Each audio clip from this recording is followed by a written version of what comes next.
আপনারা প্রতিদিন কত বিঘার জমির ধান ভাঙাইতে পারেন এটা দিয়ে? 20 পাখি 20 পাখি জমির ধান ভাঙাইতে, এক পাখি ভাঙাইতে কতটুকু তেল লাগে? 1 লিটার তেল লাগে। তাহলে 20 পাখিতে তেল লাগে টোটাল 20টা। এটা প্রতি বিঘা অনুযায়ী টাকা নেন নাকি কি ধান অনুযায়ী?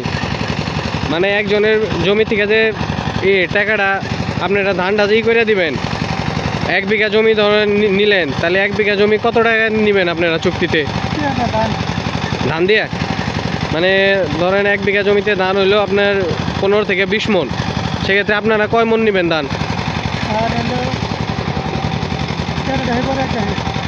13 ঢাকির পরে 1 ঢাকি করে। 13 ঢাকিতে আনুমানিক কয় মন হয়? মানে 10-এর 13 ঢাকিতে 10-এর, মানে এক ঢাকিতে কয় সের? এক ঢাকিতে 10 কেজি। তাহলে 13 ঢাকি পরে মানে 130 কেজির পরে আপনারা 10 কেজি নেবেন।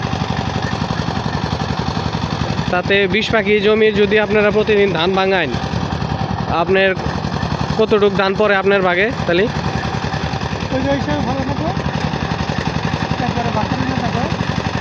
একটা অনুমান নাই যে কতটুক করতে পারে, কয় মন আপনাদের পরে এরকম?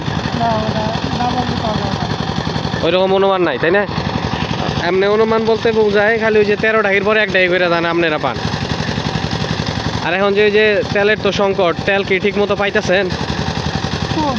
কম পাইতেছেন, ওই জন্য ধানও কম ভাঙানো হইতাছে। প্রতি সিজনে আনুমানিক কত করে ধান পান আপনারা? কত বিঘার জমিরই হইতে পারে এরকম? 200-300 বিঘা?